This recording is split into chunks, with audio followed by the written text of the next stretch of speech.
அஸ்ஸலாமு அலைக்கும். அவ்வாறு அந்த 5 நபிமார்கள், அந்த 5 மகா தூதர்கள், அவர்களுக்கு அல்லாஹு தாலா 10 உள் அறிவுகளை, அதாவது ஆன்மீக ஞானங்களை அளித்தார். அவற்றில் பாதியை அவர்கள் தங்களுடைய ஒவ்வொரு உம்மத்திலும் வரும் மகத்தான மஷாயிக்களின் கல்பு எனும் இதயங்களில் மாற்றி வழங்குவார்கள். இதனுடன் ஒரு வெளிப்புற பகுதியும் உள்ளது, அதுதான் ஜாஹிர் ஷரியத். இது பொதுமக்களுக்காக அர்ப்பணிக்கப்பட்டது. இந்த வெளிப்புற அறிவு குர்ஆனில் வைக்கப்பட்டுள்ளது. குர்ஆனில் உள்ள அறிவு இந்த வெளிப்புற அம்சமாகும். மேலும் அது அனைவருக்குமானது, அதாவது பொதுமக்களுக்கு வழங்கப்பட்டதாகும். பாத்தினி எனும் உள்நிலை அம்சம் அந்த நபிமார்களின் கல்பு எனும் ஆன்மீக இதயத்தில் உள்ளது. அது ஒரு கல்பில் இருந்து மற்றொரு கல்பிற்கு மாற்றப்படுகிறது. எனவே நாம் அதை அவுலியாக்களின் கல்பில் இருந்து மட்டுமே பெற முடியும். இல்லை என்றால் குர்ஆனை வாசித்து தேடினாலும் அதை கண்டுபிடிக்க முடியாது. இதுவே பாத்தினி குர்ஆன் எனும் உள்நிலை குர்ஆன் என்று அழைக்கப்படுகிறது.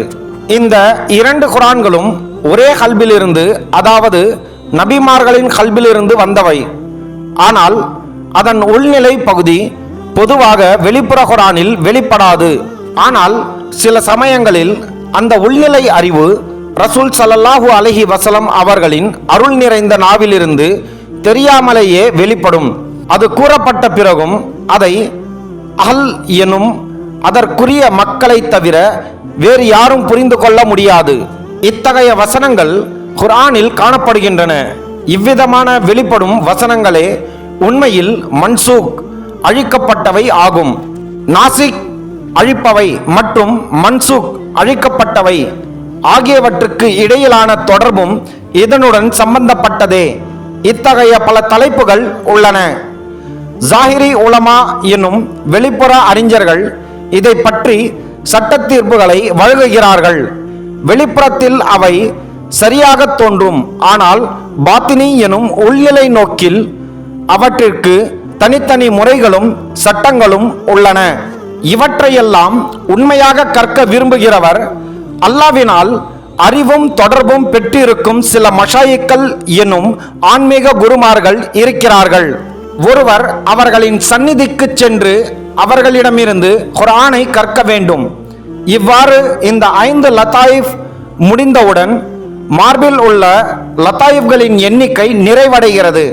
அடுத்து வரும் லத்தீஃபா அனா என்று அழைக்கப்படுகிறது. இதன் இருப்பிடம் தலையில் அமைந்துள்ளது. தலையில் இருப்பதால் இந்த லத்தீஃபா உண்மையில் நம் உடலுக்கு சொந்தமானது அல்ல. இது அல்லாஹ்வின் அஹதியத் உலகத்துக்கு சொந்தமானது. ஆனால் மனிதன் முழுமையான நிலையை அடைய இந்த லத்தீஃபா தற்காலிகமாக மனிதனுக்கு கடனாக கொடுக்கப்பட்டுள்ளது. அல்லாஹ்வின் உலகத்திற்குள் நேரடியாக நுழைய முடியாததால் லத்தீஃபத்துல் அனா மனிதனில் வைக்கப்பட்டுள்ளது. இதன் மூலம் அந்த உலகத்தின் நிகழ்வுகளை ஒருவர் ஒரு கேமரா வழியாக பார்ப்பது போல ஒரு மனிதன் அதை பார்க்கலாம். லத்தீஃபத்துல் அனா என்ற மக்லூக் என்னும் உருவத்தின் தொடர்புடைய உலகம் அஹதியத் உலகமாகும். அந்த அஹதியத் உலகத்தின் நிறம் நிறமற்றது, அதற்கு எந்த நிறமும் இல்லை. இந்த லத்தீஃபாவை ஒளியூட்டுவதற்கான ஜிகிர் யாஹூ என்பதாகும். ஆனால் இதை செய்ய முடியுமா என்றால் முன்னதாக உள்ள மற்ற அனைத்து லத்தாயிஃப்களும் ஒளியூட்டப்பட்ட பிறகுதான் இதை செய்ய முடியும். மற்ற லத்தாயிஃப்கள் ஒளியூட்டப்பட்டால் அவற்றின் உலகங்களுக்கு நாம் செல்ல முடியும். ஆனால் இந்த லத்தீஃபாவை மட்டுமே ஒளியூட்டினால் அதன் உலகத்திற்குள் நுழைய முடியாது. ஆனால் நாம் அந்த உலகத்திற்கு செல்ல தகுதியுடையவர்களாகிறோம். பின்னர் அந்த தகுதியுடையவர்களில் இருந்து ரசூல் ஸல்லல்லாஹு அலைஹி வஸல்லம் அவர்கள் தேர்ந்தெடுத்த சிலரை அல்லாஹ்வை காண அழைத்துச் செல்வார்கள். இதன் மூலம் அவர்கள் அல்லாஹ்வை நேரில் காண முடியும். அது எப்படி சாத்தியமாகிறது? ரசூல் ஸல்லல்லாஹு அலைஹி வஸல்லம் அவர்களின் மகாம் என்னும் நிலை மகாமல் மஹமூத் ஆகும். அது வஹதத் என்ற உலகில் அமைந்துள்ளது. அந்த வஹதத் உலகில் ரசூல் ஸல்லல்லாஹு அலைஹி வஸல்லம் அவர்களுக்கு ஒரு சிறப்பான இருக்கையும் நிலையும் உண்டு. அந்த மகாமின் பெயர் மகாமல் மஹமூத். இப்போது மஹமூத் என்ற பெயரின் அர்த்தம் என்ன? ரசூல் ஸல்லல்லாஹு அலைஹி வஸல்லம் அவர்களுக்கு பல நிலைகளும் பல இருப்புகளும் உள்ளன. நாம் காணும் உடல் மட்டுமல்ல. ஆனால் வஹதத் உலகில் ரசூல் ஸல்லல்லாஹு அலைஹி வஸல்லம் அவர்களின் இருப்பு மஹமூத் என அழைக்கப்படுகிறது. அதேபோல் ரசூல் ஸல்லல்லாஹு அலைஹி வஸல்லம் அவர்களுக்கு பல பெயர்கள் உள்ளன. அவற்றில் ஒன்று ஹாமித். இந்த பெயர் ரசூல் ஸல்லல்லாஹு அலைஹி வஸல்லம் அவர்களின் குஃபின் பெயர் ஆகும். மேலும் ரசூல் ஸல்லல்லாஹு அலைஹி வஸல்லம் அவர்களின் ரூஹின் பெயர் அஹமத் ஆகும். இவை அனைத்தும் ஆழ்ந்த சிந்தனையால் புரிந்து கொள்ளக்கூடிய விஷயங்கள். இப்போது ஒரு கேள்வி. ரசூல் ஸல்லல்லாஹு அலைஹி வஸல்லம் அவர்களின் பெயர் பைபிள், தௌராத், இஞ்சில் ஆகிய நூல்களில் எவ்வாறு குறிப்பிடப்பட்டுள்ளது? அது அஹமத் என்னும் பெயராகவே குறிப்பிடப்பட்டுள்ளது. ஏனென்றால் அந்த காலத்தில் ரசூல் ஸல்லல்லாஹு அலைஹி வஸல்லம் அவர்களின் உடல் இன்னும் உருவாக்கப்படவில்லை. ஆனால் ரூ எனும் ஆன்மா ஏற்கனவே இருந்தது. அந்த ரூ இருந்ததால் அல்லாஹு தாலா அவரை அந்த பெயரால் அஹமத் என அறிமுகப்படுத்தினார். ஒருவர் இருப்பின் நிலையின் அடிப்படையில் பெயரிடப்படுகிறார். அதாவது எது இருக்கிறதோ அதற்கேற்ப பெயர் வழங்கப்படுகிறது. அப்படி என்றால் ரசூல் ஸல்லல்லாஹு அலைஹி வஸல்லம் அவர்களின் உடல் எப்போது வந்தது? அது மக்காவில் வந்தது. அந்த நேரத்தில் அந்த உடலின் பெயர் முஹம்மத் என்று வைத்தனர். அதனால் முஹம்மத் என்பது ரசூல் ஸல்லல்லாஹு அலைஹி வஸல்லம் அவர்களின் உடலின் பெயர். அஹமத் என்பது அவர்களின் ரூ எனும் ஆன்மாவின் பெயர். மஹமூத் என்பது வஹதத் உலகில் உள்ள அவர்களின் இருப்பின் பெயர். ஹாமித் என்பது அஹ்ஃபா உலகில் உள்ள அவர்களின் இருப்பின் பெயர் ஆகும். அதாவது மகாமல் மஹமூத் என்ற அந்த நிலையின் அதிகாரம் ரசூல் ஸல்லல்லாஹு அலைஹி வஸல்லம் அவர்களுக்கே சொந்தமானது. இந்த உம்மத்திலிருந்து யாரேனும் அல்லாஹ்வை காண விரும்பினால் அது ரசூல் ஸல்லல்லாஹு அலைஹி வஸல்லம் அவர்களின் விருப்பத்தின் பேரில்தான் அமையும். தகுதி இருந்தால் மட்டும் போதாது. தீனில் எவ்வித கட்டாயமும் இல்லை. அல்லாஹ்வை காண்பது என்பது தீனின் ஒரு பகுதி அல்ல.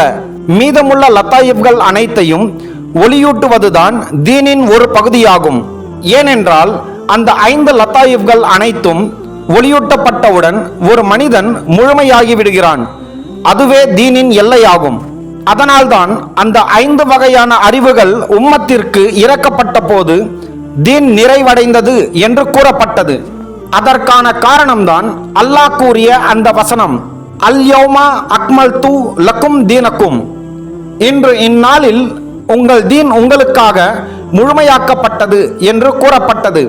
அதனுடன் தீனுக்கு தேவையான அனைத்து அறிவுகளும் நிறைவடைந்தன. தீனில் இவ்வளவுதான் தேவைப்படுகிறது. இந்த லத்தாயிப்களில் அக்ஃபா வரை உள்ள இல்ம் எனும் அறிவு முடிந்தவுடன் ஷரியத் மற்றும் தரிகத் இரண்டும் முழுமையடைகின்றன. அடுத்த லத்தீஃபா அனா ஆகும். இந்த அனா லத்தீஃபா வேறு யாருக்கும் சொந்தமானது அல்ல. அல்லாஹு தாலா இந்த அறிவை ரசூல் ஸல்லல்லாஹு அலைஹி வஸல்லம் அவர்களுக்கு மட்டும் அளித்துள்ளார். இந்த உம்மத்தில் ரசூல் ஸல்லல்லாஹு அலைஹி வஸல்லம் அவர்களை தவிர வேறு ஒருவருக்கும் அல்லாஹ் இதை அளிக்கவில்லை. இதன் மீதுள்ள முழு அதிகாரமும் ரசூல் ஸல்லல்லாஹு அலைஹி வஸல்லம் அவர்களுடைய கையில்தான் உள்ளது. அவர்கள் விரும்பினால் அவர்கள் ஒருவரை அழைத்துச் செல்வார்கள். அந்த நிலைதான் மகாம் என்பதின் நிலை. நாம் செய்ய வேண்டியது இந்த ஒரு லத்தீஃபாவை ஒளியூட்டப்பட்ட நிலையில் வைத்துக்கொண்டு எப்போதும் தயாராக இருப்பதே. ரசூல் ஸல்லல்லாஹு அலைஹி வஸல்லம் அவர்களின் மனப்பான்மை, எண்ணம், மகிழ்ச்சி ஏற்பட்டால் அப்போது அவர்கள் நம்மை அழைத்துச் செல்வார்கள்.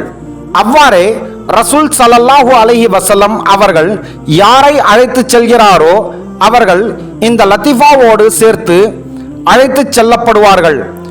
இது எப்போது நிகழும்? தூக்கத்தில்.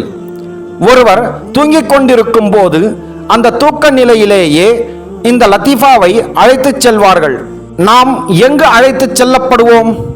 மகாமுல் மஹமூத் எனப்படும் இடத்திற்கே அழைத்துச் செல்லப்படுவோம். மகாமுல் மஹமூத் என்பது ஒரு கேலரி போன்றது. நாம் கிரிக்கெட் அல்லது கால்பந்து போட்டியை ஒரு கேலரியில் உட்கார்ந்து பார்க்கிறோம் அல்லவா? அதேபோல் வஹதத் உலகின் கேலரியான மகாமுல் மஹமூதில் ரசூல் ஸல்லல்லாஹு அலைஹி வஸல்லம் அவர்களுடன் சேர்ந்து நிற்போம். அங்கே நின்றபடி மற்றொரு உலகத்தை பார்ப்போம். எப்படி கிரிக்கெட் போட்டியை பார்க்கிறோமோ அதேபோல் அந்த உலகில் நாமும் அல்லாவை காண்போம். இவ்வாறு காணும் அந்த நிலையிலே அனாவின் லதாயிஃபுல் அனா மூலமாக காண முடியும். அதுவும் கனவில் மட்டுமே. அந்த கனவில்தான் லதாயிஃப் செல்லும். அதனால் அந்த கனவில் லதாயிஃபுல் அனாவின் இருப்பு ரசூல் ஸல்லல்லாஹு அலைஹி வஸல்லம் அவர்களுடன் மகாமுல் மஹமூதில் நின்றிருக்கும். அங்கே நமக்கு அல்லாவை காண்பிப்பார்கள். நாம் அல்லாவை காண்போம். மேலும் அல்லாஹ் நம்மை காண்பார். அந்த நேரத்தில் நம்முள் ஒரு சிறப்பான ஈர்ப்பு தோன்றும். அந்த உணர்வு மிக வலிமையானதும் ஆழமானதுமாக இருக்கும். இந்த சுலூக் எனும் ஆன்மீக பயணத்தில் ஒரு மனிதனுக்குள் முஹப்பத் எனும் அன்பு உருவாகும். நாம் எங்கள் ஷேக்கின் மீது அன்புடன் இந்த பயணத்தை தொடரும் போதெல்லாம் அந்த அன்பு தொடர்ச்சியாக அதிகரித்து கொண்டே இருக்கும். ஆனால் இஷ்க் என்னும் ஆழ்ந்த தெய்வீக அன்பு என்ற நிலை இன்னும் வராது. இஷ்க் என்பது அல்லாவை பார்த்த பிறகே ஏற்படும்.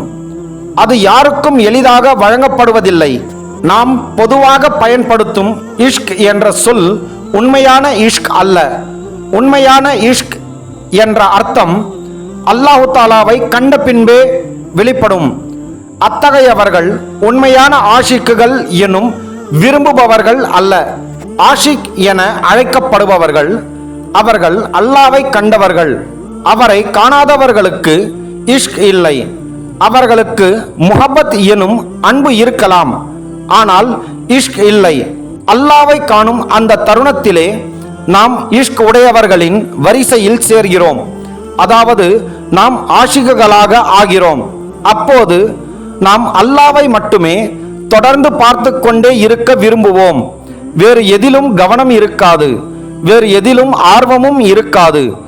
அல்லாஹ்வுடன் உள்ள அந்த முனாஜாத் எனும் நெருக்கமான உரையாடலை முடித்த பிறகு அல்லாஹு தாலா அந்த அனா எனப்படும் லதாயிஃபை நோக்கி கூறுவார், இப்போது நீ பூமிக்கு செல். அப்போது நீ உன் முரீத்களிடம், அதாவது சீடர்களிடம் கூறுங்கள், உங்களை பார்த்தவர்கள் அல்லாவை பார்த்தவர்களை போன்றவர்கள். இதுவே ஒரு வலி எனும் அல்லாவின் நண்பரின் நிலை. அந்த வலி அல்லாவை கண்ட அந்த நேரத்தில் அது அனா எனப்படும் லதாயிஃப் மூலம்தான் நிகழ்ந்தது. அந்த லதாயிஃபில் இருந்து ஒரு உருவம், அதாவது அல்லாவின் உருவம் அவரின் தலையில் இருந்து கண்களுக்கு மாற்றப்படுகிறது. கண்களில் இருந்து அது மார்புக்குள், அதாவது கல்புக்குள் மாற்றப்படும். அந்த கல்பில் அல்லாவின் உருவம், அல்லாவின் சுரூபம் நிரந்தரமாக நிலைத்திருக்கும். அது எப்போதும் அங்கேயே இருக்கும். அதனால்தான் அவர் ஒரு வழியாக, அதாவது அல்லாவின் நண்பராக மாறுகிறார்.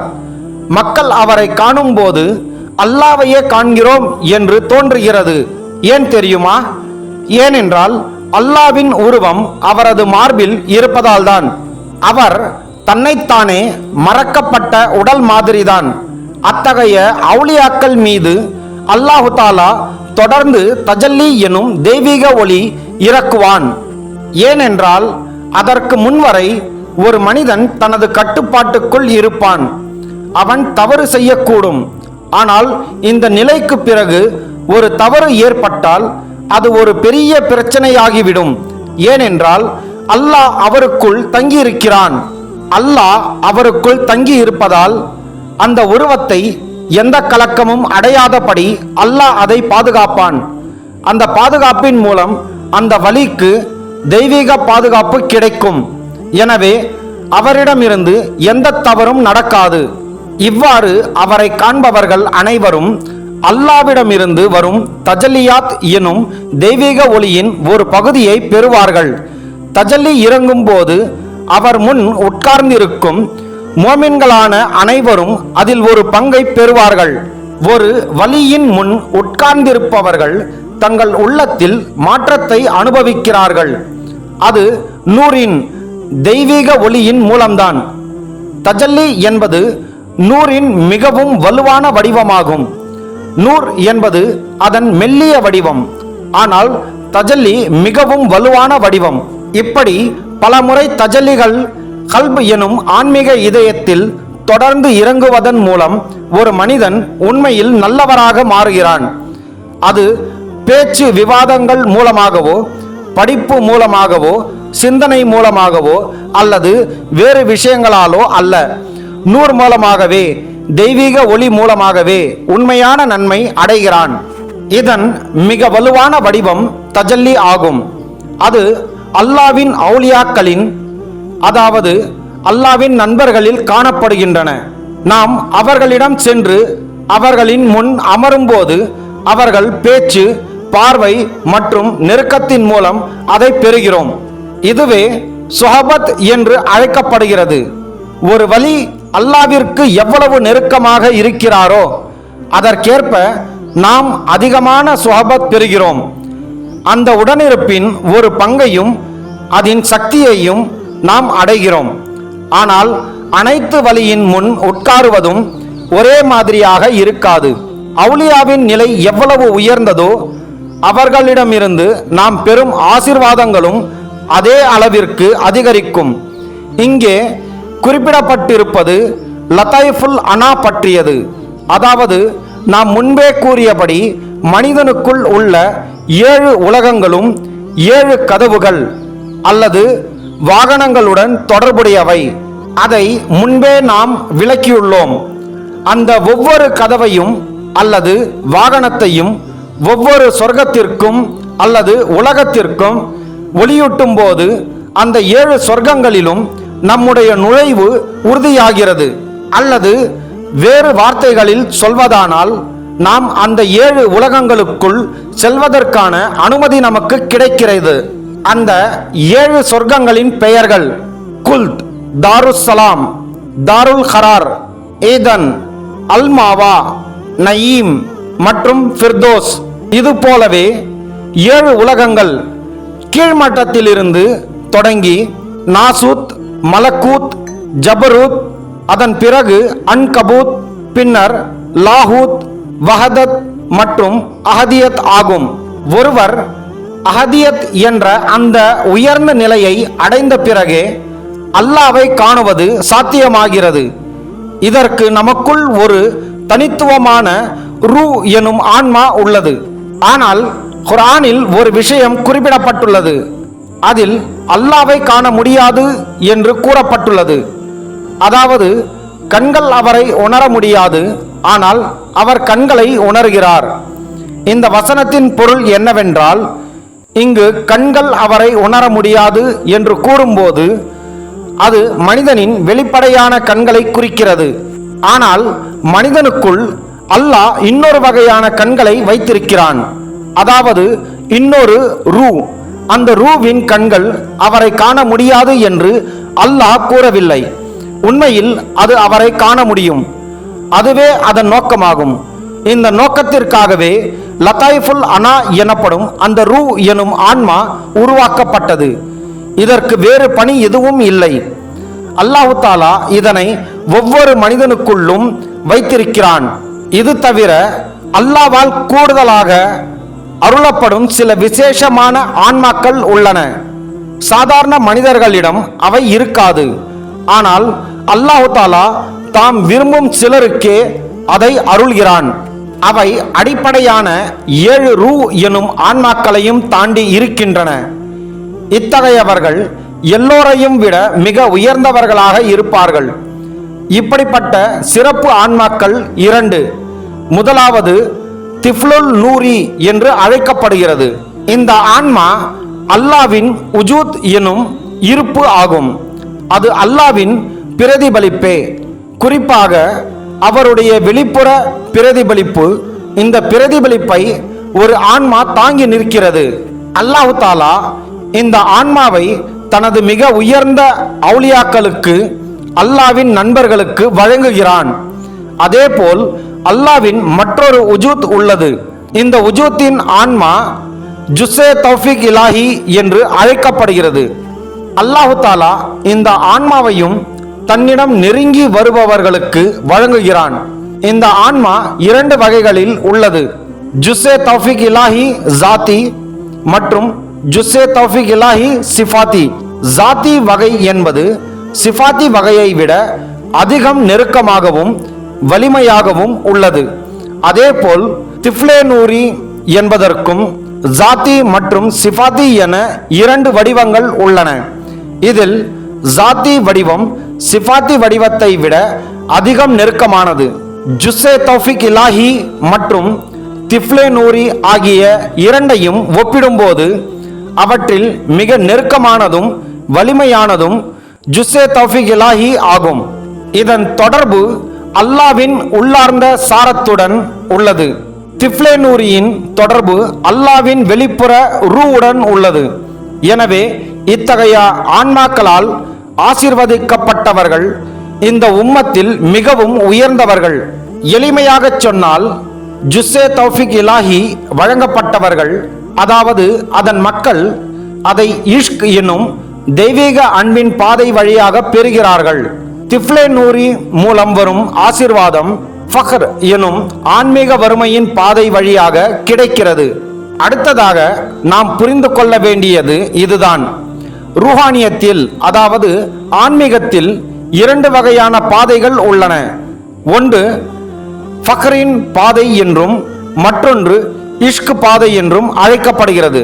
ஃபக்ரின் பாதை என்பது முன்பே கூறியது போல முஜாஹிதா எனும் கடுமையான முயற்சிகள் மற்றும் வழிபாடுகள் மூலம் அல்லாவை அடையும் வழியாகும். ஆனால் இஷ்க் எனும் தெய்வீக அன்பின் பாதை அதற்கு நேர்மாறானது. அதில் மிகவும் கடுமையான வழிபாடுகள் எதுவும் இல்லை. அல்லாஹ் சிலரை விரும்புகிறான். அவன் அவர்களை விரும்புவதால் அவர்கள் எந்தவித வழிபாடும் செய்யாமல் அல்லாஹ் அவர்களை ஆசீர்வதிக்கிறான். அத்தகைய மக்களில் வைக்கப்பட்டுள்ள சிறப்பு ஆன்மா ஜுஸ்ஸே தௌஃபீக் இலாஹி என்று அழைக்கப்படுகிறது. ஆஷிகீன்கள் எனும் தெய்வீக அன்பின் மக்கள் மற்றும் ஃபகீர்கள் இருவரும் உள்ளனர். ஃபகீர் என்பவர்கள் முஜாஹதாவில் பாதையை பின்பற்றுபவர்கள், ஒரு வழிபாட்டு வாழ்க்கை முறை. மற்றவர்கள் இஷ்க் பாதையை பின்பற்றுபவர்கள். அந்த பாதையில் உழைப்பு குறைவாகும்.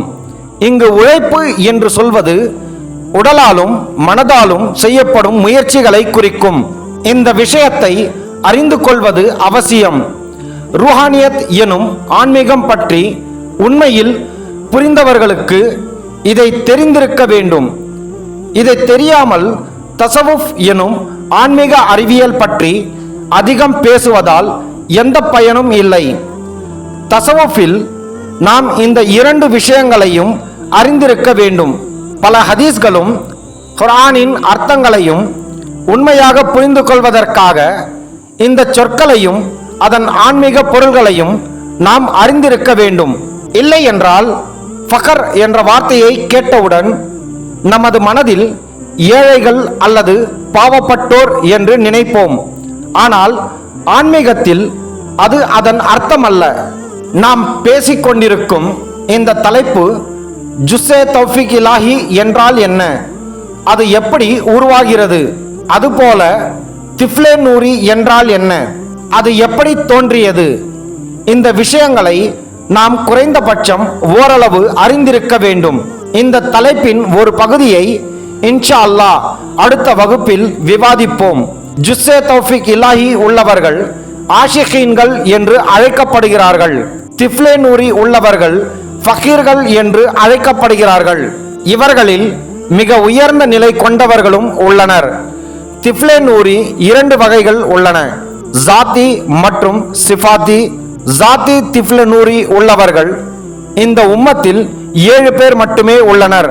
அதற்கும் மேல் ஒருவரும் இருக்க மாட்டார்கள். இது மீண்டும் வராது, அது ஏற்கனவே நடந்துவிட்டது. எனவே அந்த 7 பேர் யார் என்பதை நாம் அறிந்து கொள்ள வேண்டும்.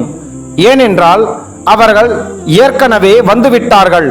ஆனால் சிஃபாத்தி திஃப்லே நூரி உடையவர்கள் பலர் உள்ளனர். அவர்கள் பற்றி விரிவாக விவரிக்க தேவையில்லை. நாம் இதனை புரிந்து கொண்டால் நமது வகுப்பில் முன்பு கேட்கப்பட்ட ஒரு கேள்விக்கு பதில் சொல்ல முடியும். ஆரிஃபீன் யார், ஆஷிகீன் யார், ஃபகீர்கள் யார்? நாம் இதை படித்த பின்னர் மட்டுமே பதிலை புரிந்து கொள்ள முடியும்.